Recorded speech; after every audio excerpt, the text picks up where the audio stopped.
السلام عليكم ورحمة الله وبركاته أصحابتك وحرن جنال كمركز السود وهذا أدي هذا ومهد سنتهين مانتا وأربعة لحية لباتنك بشا فبراير اللبات سنة كلبات كون يشان يلباتنك رمضان كوحن في ليه اللبان مع الموضة كهرسن ونسود ويننا رمضان كمقال كانوا حربا إن ندخل وداقو وزارة أمنية جودها أمريكان كأو كل واقعي شرعية عصب وحالسكو dadka wadanka sharci darada ku soo galay iyo kuwa hadda kadibba in ay soo galaan laga yaabo haddaba arrintaasi maxay tahay waan idinla wadaagaya sidoo kalena waxaa jirta maxkamadii magaalada Minneapolis uga socotay haweeneydii madaxda ka ahayd ururka Feeding Our Future iyo waliba Salim Saciid shalay in haweeney Ethiopian oo marqaati fur ahaan loo soo istaajiyay ay tiri Amy Back si toos ah ay laaluush ii weydiisatay waxaa jirtay sidoo kale toddobaadkii hore weer Soomaali ah oo lagu helay in uu isku dayay qof marqaati fur sameynaya inuu la hadlo garsoore ayaa amray in la soo xiro waana la soo xiray hadda xabsi ayuu ku jiraa jimcaha ayaana maxkamad uu u balansan yahay arrintaasina waan idinla wadaagaya wasiirka amniga gudaha Christina Oom ayaa maalnimadii shalay waxay ku dhawaaqday inay dhaqan gelinayaan sharci horey u jiray isla markaana aan la dhaqan gelin jirin oo dhinaca immigration-ka kaasi oo halis ku ah dadka wadanka sharci darada ku soo galay oo hadda gudaha wadanka ku sugan iyo kuwa laga yaabo hadda kadib inay isku soo dayaan in Mareykanka ay soo galaan sharcigaasi waxa uu yahay Alien Registration Act waa horey ayuu u jiray qofku markuu wadanka soo galo waxa loo baahan yahay 30 maalmood gudahood in uu iska diiwaan geliyo website-ka USCIS-ta inta uu galo kadibna marka uu iska diiwaan geliyo fara ayaa laga qaadi doonaa qofkaasi waxa ay sheegtay markaasi in wadankii uu ka yimid dib loogu celinayo marka qofku haddii uu iska diiwaan geli waayo oo la soo qabto isla markaana waxay noqon doontaa in wadanka laga masaafuriyo fursadna uusan u heli doonin in wadanka Mareykanka uu dib ugu soo laabto laakiin qofku haddii intuu iska diiwaan geliyo la soo qabto wadankii uu ka yimid si nabada loogu celiyo mustaqbalka wadanka waa uu ku soo laaban karaa qaab sharci ah wadankana waa uu joogi karaa uu ka shaqaysan karaa wuuna ku noolaan karaa haddaba arrintaasi ayay ka dhawaajisay marka waxa ay tiri qofku haddii uu ku guuldareysto in uu iska diiwaan geliyo abkaasi macnaheedu waxay tahay in uu ku xadgudbayo sharciyada federaalka ee dhinaca immigration-ka sidaas darteed waxay noqonaysaa in qofkaasi gacanta lagu soo dhigo oo la masaafuriyo abkan waxa iska diiwaan gelin kara dadka da'doodu 14 sano amaba ay ka weyn tahay marka qofku marka uu wadanka sharci darro ku soo galo 30 maalmood gudahood waa inuu iska diiwaan geliyaa marka waxyaabaha qofkaasi sharciyada qabanaya waxa kamid ah oo wasaaradda amniga gudaha ay xaqiijisay in qofku marka uu iska diiwaan geliyo waxa wasaaradda amniga gudaha ay u soo saaraysaa waraaq cadeyn registration ah oo uu qofkaasi haddii uu 18 sano uu ka weyn yahay markasta uu wadanayo markasta uu meel kasta uu u baxayo waraaqdaas registration-ka ayuu wadanaya waa qofku haddii 18 sano uu ka weyn yahay marka qofkii diida marka inuu iska diiwaan geliyo ganaaxyada amaba uu la kulmi karo waxay tiri wuxuu la kulmi karaa in la xiro iyo sidoo kale in la ganaaxo wadankana laga masaafuriyo marka arrintaasi ayay ka dhawaajisay waxa ay sheegtay qofku haddii uu ku guuldareysto in uu iska diiwaan geliyo macnaheedu waxay tahay in sharciyadii federaalka uu ku xadgudbayo sidaas darteed waxay xaqiijisay in qofkaas xitaa loo baahan yahay address change haddii uu sameeyo inuu halkaasi ku cadeeyo marka information-kaada ayaa gelinaysaa magacaada xilliga wadanka aad soo gashay da'daada addresska aad joogaysid numberkaada marka macnaheedu waxay tahay si fudud aan kugu soo heli karnaa maadaama iska diiwaan gelisay waana ku masaafurinayna sababta marka website-kan ay u sameyso USCIS wasaaradda amniga gudaha waxay tiri waxaan doonaynaa inaan ogaano dadka wadanka sharci darada ku jooga sidaas darteed maadaama qofkaasi wadanka sharci darada uu ku soo galay uu dambiile yahay waan qabanaynaa wadankii uu ka yimid aan u celinaynaa haddii uu isdiiwaan geliyo laakiin haddii uu isdiiwaan gelin waayo macnaheedu waxay tahay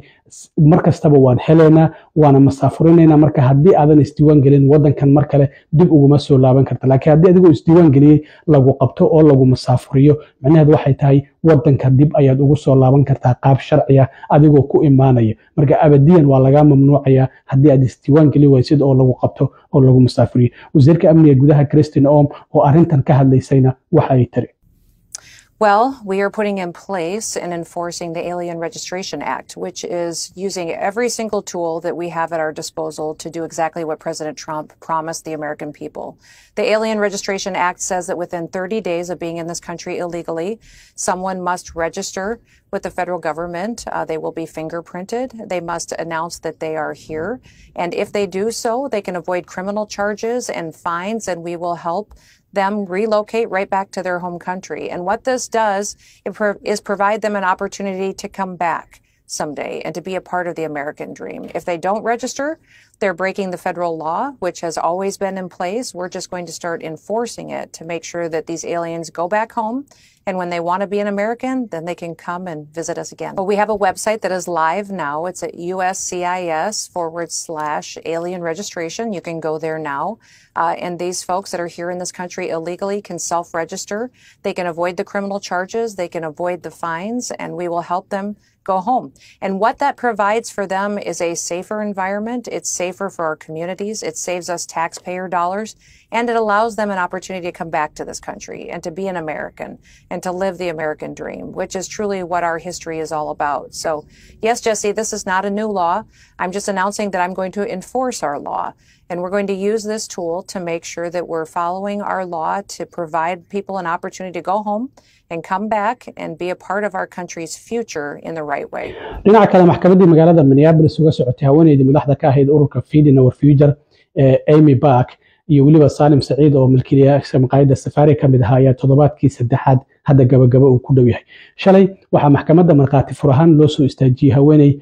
Ethiopian ah oo ka mid ahayd dadkii lacagtan lagu eedeynayay. Haweeneydan dambigeeda waxay qirtay bishii October sanadkii 2022 waxaa la yiraahdaa Hannah Maraken. Minneapolis ayay ku lahayd maqaayad waxaana ay sheegtay lacag 7 milyan ka badan in ay ka soo gashay, laakiin qofkii ugu horeeyay oo si cad u sheegay ayay ahayd shalay in Amy Back ay lacag laaluusha si toos ah u weydiisatay. Waxay igu tiri ay tir meel maqaaxi intaan ku kulanay telefonkaada iyo saacadaada waxaad uga soo tagtaa gaariga dhexdiisa, sidaas darteed waxaan ka rabaa lacag 1.5 milyan oo laaluusha. waan u diiday markaas kadibna contractigayga gabi ahaanba waa la kansalay ay tiri maadaama lacagtaasi aan u diiday. Shalay ayay maxkamadda arintaasi ka hor cadeysay. Haweeneydan marka waxa ay sheegtay in ay caruur ilaa iyo amaba 4,000 oo cunto ah ay sheeganaysay inay bixinaysay, laakiin waxba kama jirin arintaasi ay tiri. Sidaas darteed ayaa waxa ay sheegtay sidoo kale Cabdikariin Iile oo haddanka wadanka baxsad uga maqan Feeding Our Future na ka shaqeyn jiray lacag kickback oo $150,000